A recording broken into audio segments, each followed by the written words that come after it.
Assalamualaikum, jumpa lagi di AKTV ya cuy. Seperti biasa di video kali ini kita gaskan lagi, lanjutan dari cerita Leveling Tuhan. Sebelum itu, terima kasih banyak atas terakhiran kopi yang kalian berikan kepada Mimin. Semoga kalian diberikan kemudahan dan kesuksesan dimanapun kalian berada. Dan bagi yang ingin mentraktir kopi atau memberikan saweran, linknya sudah Mimin sematkan di deskripsi video. Oke lah, nggak usah banyak basa-basi, mending kita langsung gas aja ke ceritanya.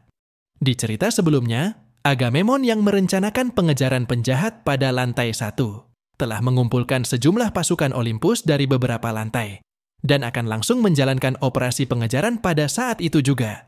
Sementara di saat yang sama, Kim Yu-won saat ini tengah berada di suatu tempat dan nampak tengah melakukan perburuan terhadap setiap monster yang ada di lantai 1. Hal itu ia lakukan untuk meningkatkan level miliknya selama berada di sana, terutama untuk meningkatkan kemampuan Heaven Slaying Star, yang nampak sangat sulit dan memakan waktu untuk meningkatkannya. Bahkan sebanyak apapun dia mengalahkan monster, tingkat kesempurnaannya cuman bertambah 0,6%. Padahal dirinya sudah 10 hari melakukan perburuan sambil menunggu penyulingan item. Tapi seperti ada batasan pada lantai 1 untuk bisa meningkatkan kesempurnaan dari kemampuan itu. Apalagi dirinya juga cuma naik 1 level dari melakukan perburuan yang cukup lama. Tapi meskipun begitu, hal ini masih lebih baik daripada cuma berdiam diri. Tepat di saat yang sama, si Patua Penempa sempat mengirimkan sebuah pesan, yang mana di dalam pesan itu mengatakan bahwa si Penempa sudah menyelesaikan penyulingannya. Setelah mengirimkan pesan tersebut, si Patua tidak henti-hentinya memandangi hasil penyulingannya. Dia tidak pernah bosan meski terus memandangi item tersebut. Dia juga tidak menyangka dirinya bisa melihat cahaya yang indah untuk kesekian kalinya. Bahkan dia juga sangat ingin membuat produk yang sempurna dari item tersebut. Tetapi hal itu mungkin mustahil untuk ia lakukan saat ini. Belum sempat menyelesaikan pemikirannya, dia tiba-tiba merasakan sesuatu yang tidak mengenakan, nampak tengah menuju ke tempatnya. Lalu dia langsung bergegas keluar sembari membawa hammer andalannya. Dirinya telah menduga kalau hari ini pasti akan datang. Padahal lebih baik jika dirinya mendapat tambahan 1 hari, sampai ia menyelesaikan semuanya. Seperti yang telah dia duga, sekelompok pasukan yang dipimpin oleh Agamemnon rupanya telah datang dan mengepung tempat itu. Ternyata penjahat yang akan ditangkap oleh mereka adalah si Patua, dan identitas asli dari si Patua adalah Hephaestus, seorang blacksmith terhebat dari Olympus, sekaligus seorang ranker yang berasal dari lantai atas. Sontak semua pasukan di sana nampak begitu ketakutan setelah mengetahui identitas si Patua, padahal mereka mengira akan menangkap player yang membuat keributan di lantai 1. Tapi nyatanya, mereka malah berhadapan dengan seorang ranker. Mendengar keluhan dari para pasukannya, Agamemnon meminta mereka untuk tidak takut karena kekuatan seorang ranker akan dibatasi ketika berada di lantai 1. Tepat ketika mengatakan itu, si Patua sontak mengayunkan palu miliknya, yang sontak membuat para pasukan di sana kepanikan oleh gelombang kekuatan dari ayunan palunya. "Jangan bercanda, maju sini, akan kuremukan kepala kalian semua," ucapnya seakan begitu marah kepada Agamemnon. Dengan santainya, Agamemnon sontak tertawa dan menanyakan, "Bukan cuma dilemahkan setelah menerima hukuman dari Zeus, tapi bisakah dirimu menyebut seorang ranker, meski tanpa equipment?" Selain itu, dirinya juga telah membawa seorang ranker dari lantai atas untuk menghadapi si Patua, yang mana dia adalah Hick Ranker dari Olympus, yang merupakan bawahan langsung dari Apollo, bernama Chryses. Melihat kemunculan Chryses, sontak membuat si Patua menjadi semakin marah. Si Patua lantas bertanya, bukankah Chryses telah mengetahui jika penalti dari mencampuri urusan di lantai 1 sangatlah besar, tetapi Chryses menganggap hal itu tidak masalah karena yang ia hadapi juga seorang ranker. Mendengar jawaban dari pertanyaannya, dia sempat memuji kelicikan mereka. Dan tanpa ragu, dia langsung menyuruh Chryses untuk maju. Tepat setelah si Patua melontarkan pujiannya, sebuah ledakan dari benturan kekuatan mereka tiba-tiba mengguncang sekitar tempat itu. Hal itu juga sontak membuat para pasukan nampak kewalahan, lantaran saking kuatnya guncangan dari pertarungan si Patua dan Chryses. Sedangkan si Patua nampak tidak henti mengayunkan palunya dengan menggila, lantaran saking murkanya pada mereka semua. Akan tetapi, segila apapun dia mengayunkan palunya, Chryses mampu dengan mudah menangkis setiap serangan si Patua, hingga membuat guncangan pada tempat itu menjadi semakin kuat. Bahkan Krises mampu menahan palunya hanya dengan tangan kosong. Dia juga mengatakan, dulu dirinya sangat menghormati si Patua. Meski sudah menjadi ranker selama ribuan tahun, si Patua menjunjung kepercayaan dan memegang palu, daripada mendambakan kekuatan yang lebih besar. Mendengar itu, dia lantas kembali bertanya, apakah cuman itu saja alasan Krises menghormati dirinya? Setelah bertanya, si Patua langsung menghempaskan Krises, hingga terhempas cukup jauh ke belakang. Tepat di saat Krises tengah dihempaskan, si Patua memberikan beberapa serangan dengan ayunan palunya, sembari melesat dengan begitu cepat untuk memberikan serangan dari jarak dekat. Setelah berada cukup dekat, dia langsung memberikan hantaman kuat dengan palunya. Tapi di saat yang sama, Krises menggunakan salah satu pasukan yang ada di dekatnya untuk menghalangi hantaman itu. Hingga hantamannya seketika menghabisi pasukan tersebut, tanpa mengenai sedikit pun pada Krises. Seolah mempermainkan si Patua, Krises mengatakan, karena telah menyerang player jauh di bawahnya, sudah pasti penalti si Patua akan sangat besar. Dirinya mengatakan fakta, jika dirinya menghormati si Patua. Fakta tentang si Patua yang membuang kekuatan demi kepercayaan, keputusan dalam membuang segalanya. Dirinya juga mengagumi hal itu. Oleh karena itu, ia tidak ingin melawan si Patua, ucapnya sambil bersiap melakukan serangan. Di saat yang sama, si Patua juga langsung mengayunkan palunya, hingga senjata mereka saling berbenturan satu sama lain. Benturan dari senjata mereka seketika kembali memicu ledakan kekuatan yang lebih kuat dari sebelumnya, bahkan sampai menimbulkan guncangan yang lebih besar pada tempat itu. Namun setelah ledakannya menghilang, tubuh si Patua tiba-tiba berubah menjadi batu dan perlahan menjalar ke seluruh tubuhnya. Ternyata hal itu disebabkan oleh perisai yang dipakai Krises. Dan perisai itu juga merupakan karya ciptaan si Patua, perisai Aegis, yang mampu merubah seseorang menjadi batu. Walaupun cuma sebuah replika, tapi sudah cukup untuk mengalahkan si Patua yang sudah kelelahan. Sontak Agamemnon memasang tampang senang setelah Krises mampu menaklukkan si Patua. Lalu dia langsung memerintahkan pasukannya untuk membawa si Patua saat itu juga. Namun tanpa mereka duga, Kim Yuwon yang baru tiba di sana langsung menebas kaki salah satu pasukan yang akan membawa tubuh si Patua.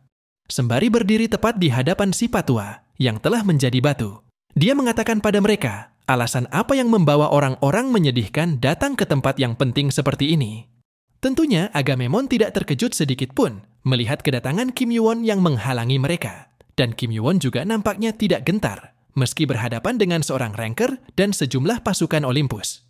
Sekilas pandangan Kim Yuwon teralihkan pada Krises, yang juga nampak memasang tatapan tidak senang melihat Kim Yuwon.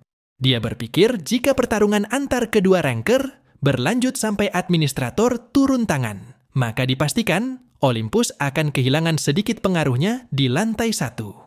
Tepat di saat yang sama, Agamemnon menyuruh Kim Yuwon untuk tidak mencampuri urusan mereka. Sedangkan Kim Yuwon sempat bertanya-tanya dalam benaknya, apakah Olympus sangat membutuhkan si Patua untuk Gigantomachi? Perlu diingat ya cuy, Gigantomachi yang dimaksud di sini bukan kemampuan Kim Yuwon, melainkan sebuah tujuan yang sedang direncanakan oleh Olympus. Melihat Kim Yuwon menghalangi mereka, sontak membuat dia nampak kesal, dikarenakan takut apabila si Patua keburu bebas dari pembatuannya. Dan lagi perisai Aegis cuma bisa membatukan seseorang sekali dalam 1 hari. Terlebih lagi perisai itu cuma replika, mereka tidak tahu sampai kapan efeknya akan bertahan. Jadi mereka tidak bisa membuang-buang waktu di sana lebih lama, karena ada kemungkinan pembatuannya hilang dengan sangat cepat, dan si Patua bisa bergerak kembali. Tidak ingin hal itu sampai terjadi, dia langsung memerintahkan pasukannya untuk menghabisi Kim Yuwon. Tetapi para pasukannya sempat takut jika mereka menghabisi player baru, maka mereka juga akan terkena sebuah penalti. Namun Agamemnon tidak ingin mendengar alasan mereka, dan tanpa ragu langsung menebas salah satu pasukannya. Dia mengatakan dengan tegas bahwa dirinya tidak peduli dengan sebuah penalti. Bagi siapapun yang bisa mengalahkan Kim Yuwon dan menyeret si penjahat, maka dirinya akan menghadiahkan posisi pengurus di lantai 1. Mendengar hadiah yang Agamemnon tawarkan, sontak membuat mereka tergiur dan bersedia untuk menghadapi Kim Yuwon, tanpa peduli dengan penalti yang akan mereka dapat. Di saat yang sama, Kim Yuwon juga nampak tengah siap dengan kemampuannya untuk menghadapi para pasukan Agamemnon yang akan menyerang. Lalu Kim Yu-won langsung memberikan sebuah tebasan api, tepat ke arah mereka yang akan melakukan serangan. Dan dengan bodohnya, para pasukan itu mencoba menerobos maju melewati api tersebut. Padahal tanpa mereka ketahui, api yang diberikan oleh Kim Yu-won mampu membakar mereka dengan sangat cepat, walaupun cuma terkena sedikit, hingga mereka yang selamat mencoba mundur untuk memberikan serangan dari jarak jauh. Mengetahui pergerakan mereka, dia langsung menggunakan kemampuan Cinder Eyes untuk mempertajam penglihatannya dikala para pasukan akan mengepung dirinya dari jarak jauh. Lalu tanpa ragu, dia langsung menerobos ke dalam kepungan musuh dan menebas mereka satu persatu dengan pergerakan yang lumayan cepat.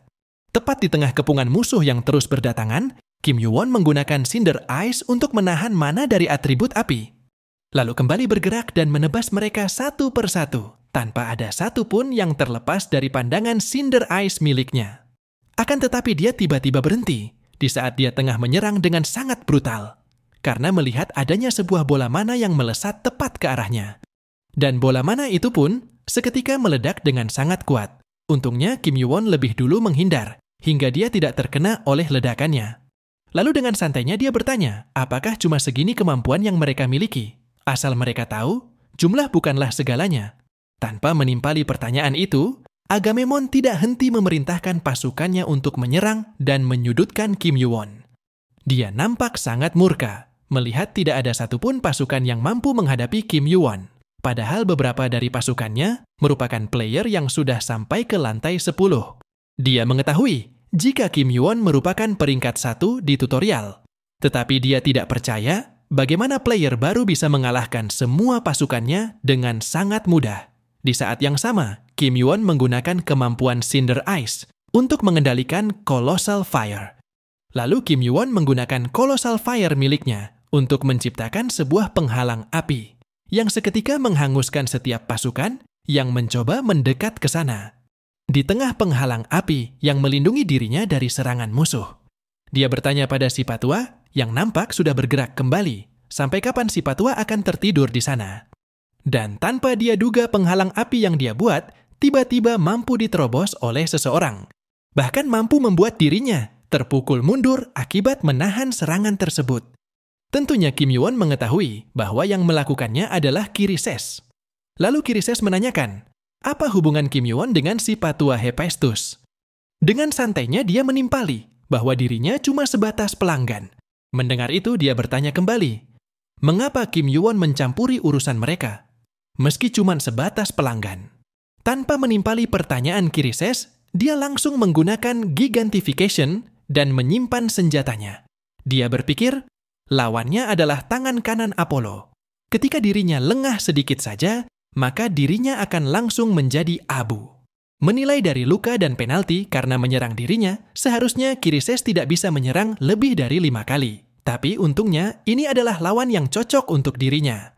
Melihat tingginya resistensi api dari Cinder Eyes dan Pyromancy Robe, dirinya bisa melawan bahkan bisa selamat dari serangan terkuat Chryses. Tepat di saat yang sama, Chryses yang melihat kemampuannya sempat mengatakan, tampaknya Kim Yu-won memiliki skill yang tidak biasanya dimiliki oleh Ranker.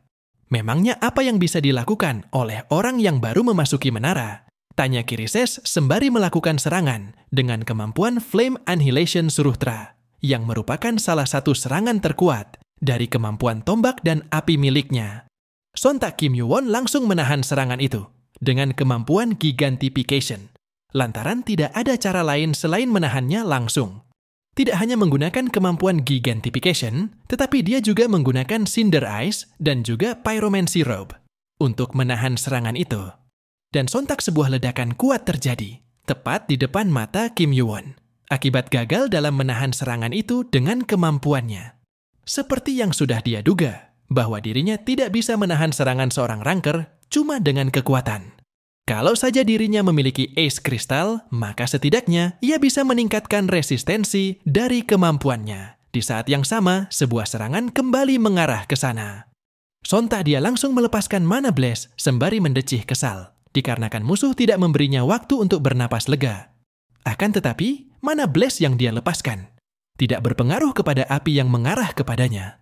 Hingga sebuah ledakan kembali terjadi, yang sontak membuat sekitar tempat itu dipenuhi dengan api.